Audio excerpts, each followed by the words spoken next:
ವೀಕ್ಷಕರೇ ನಮಸ್ಕಾರ. Kannada one news ವಿಶೇಷ ಕಾರ್ಯಕ್ರಮಕ್ಕೆ ಸ್ವಾಗತ. ನಾನು ನಿಮ್ಮ ಭಾಗ್ಯನಾರಾಯಣ ಬುಗ್ಗವರಪು.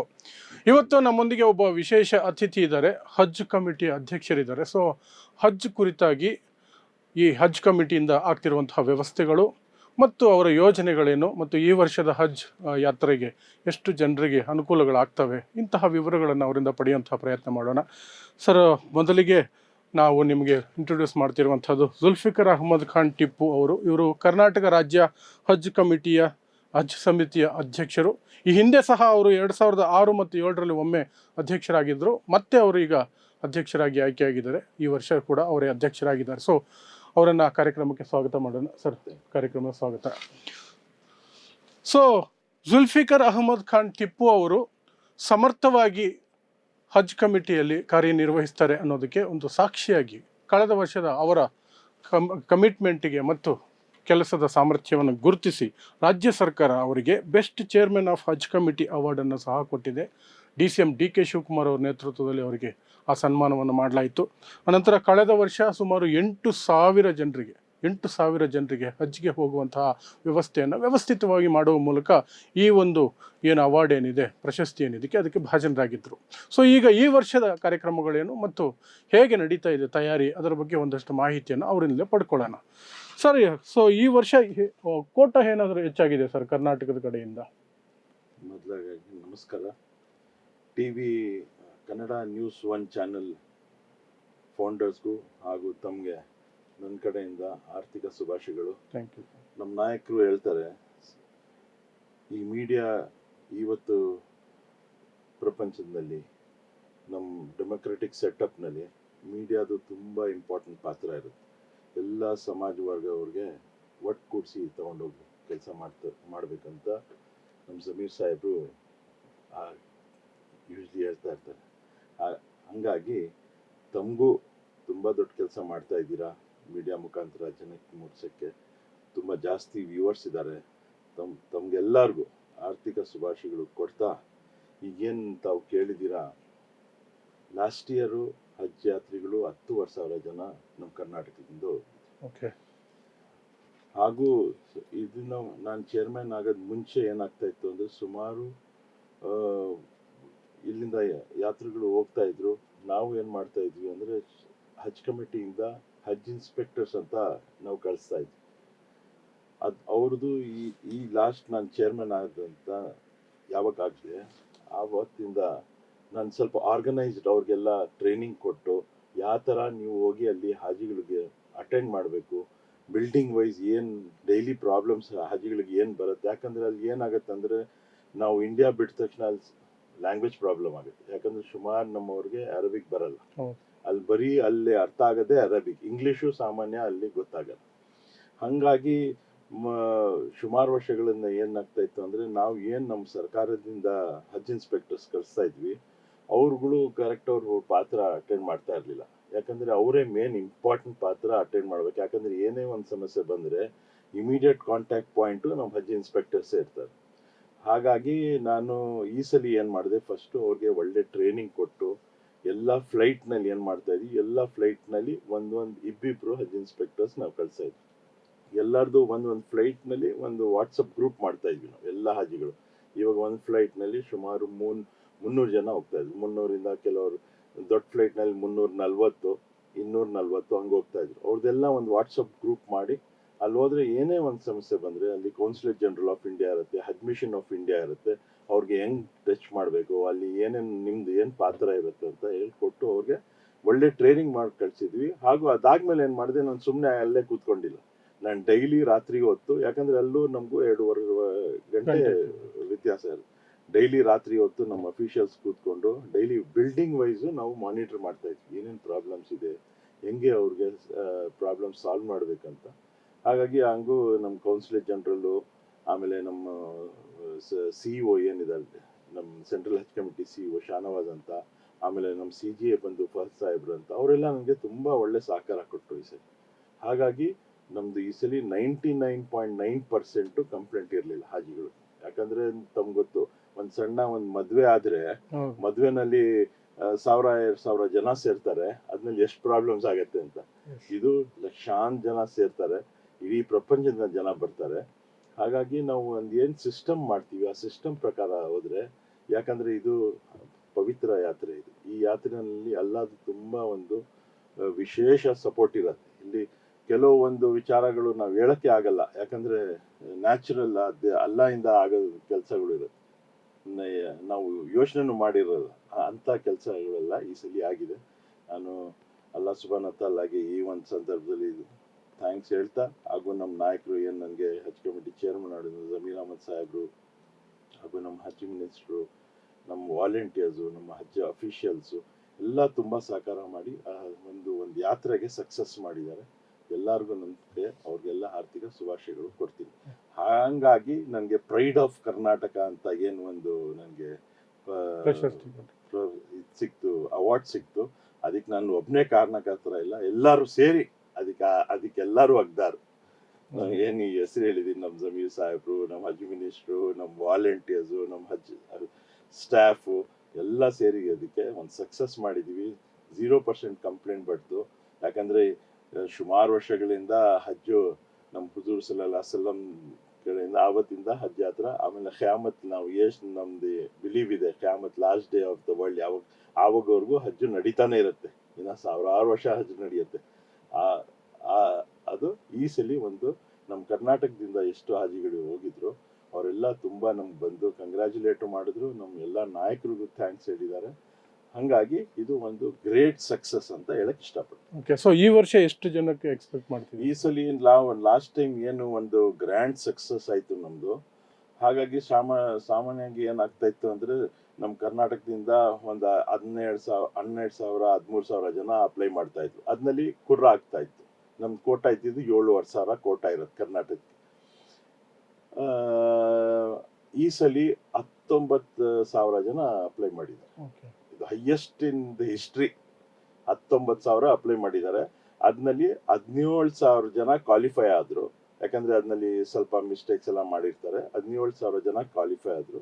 17,000 ಜನದಲ್ಲಿ ಈಗ ಆಲ್ಮೋಸ್ಟ್ 11,000 ಜನ ಕ್ಲಿಯರ್ ಆಗಿದ್ದಾರೆ.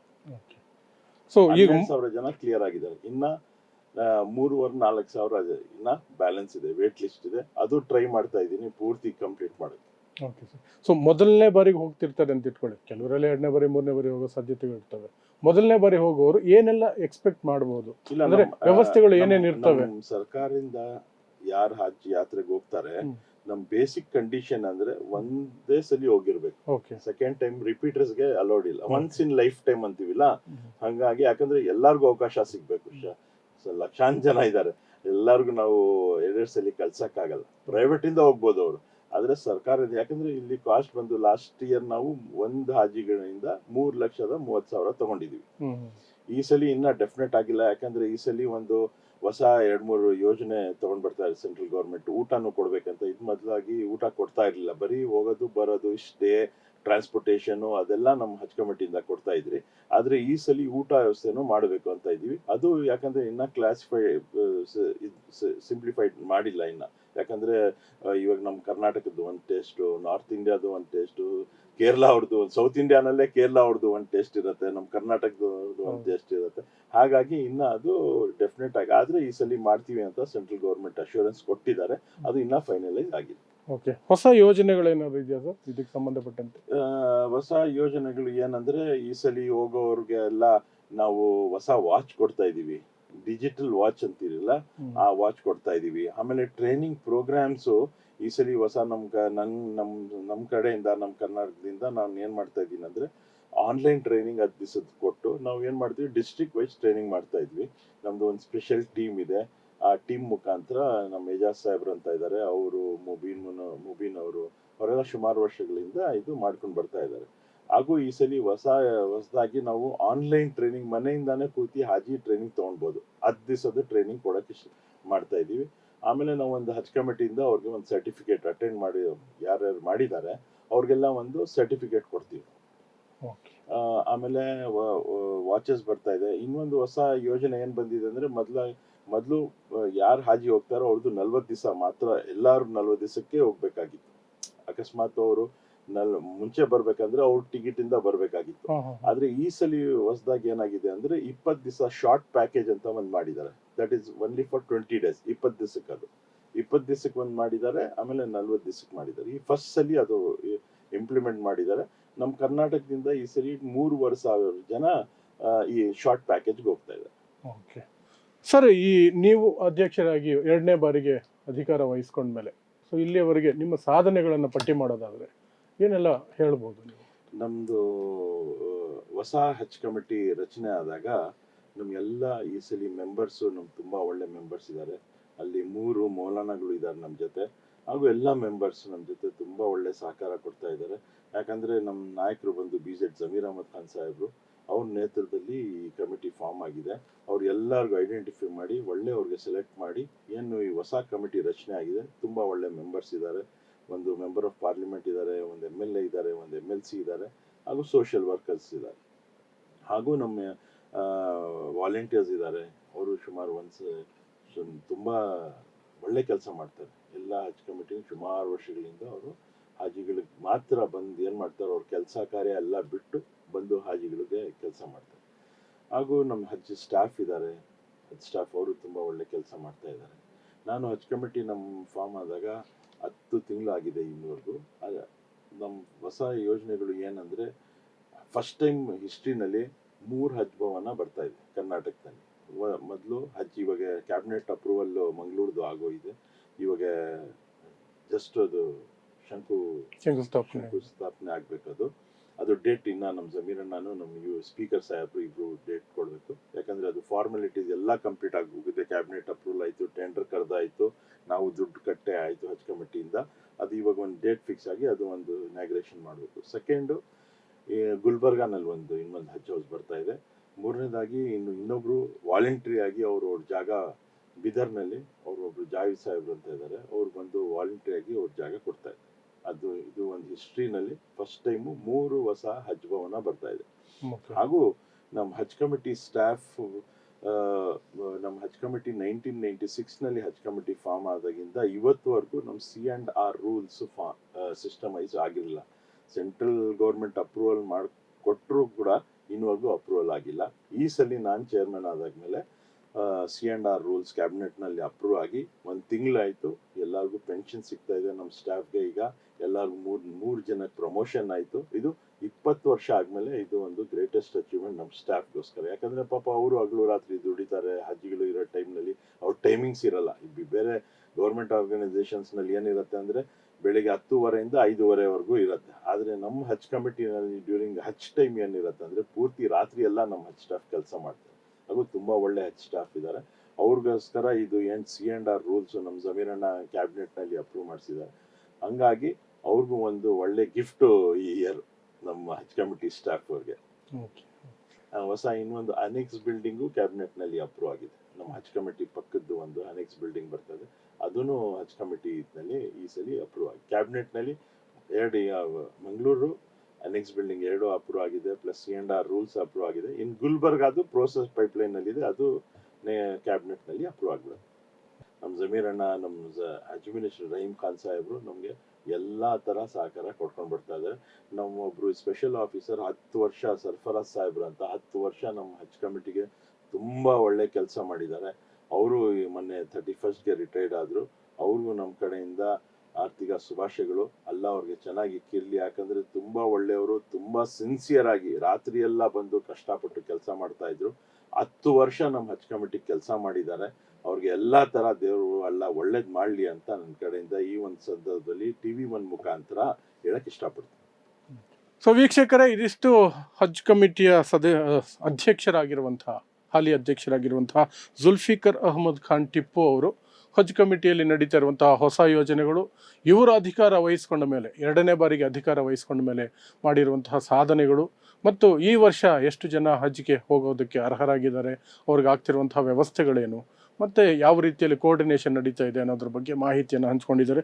ಸರ್, ನಮ್ಮ ಕಾರ್ಯಕ್ರಮಕ್ಕೆ ಬಂದು ನಮಗೆಲ್ಲ ಮಾಹಿತಿ ಒದಗಿಸ್ಕೊಟ್ಟಿದ್ದಕ್ಕೆ ತಮಗೆ ಧನ್ಯವಾದಗಳು. ಸೊ ನೋಡ್ತಾ ಇರಿ ಸಮಾಜಕ್ಕಾಗಿ ಕನ್ನಡ 1 ನ್ಯೂಸ್. ನಮಸ್ಕಾರ.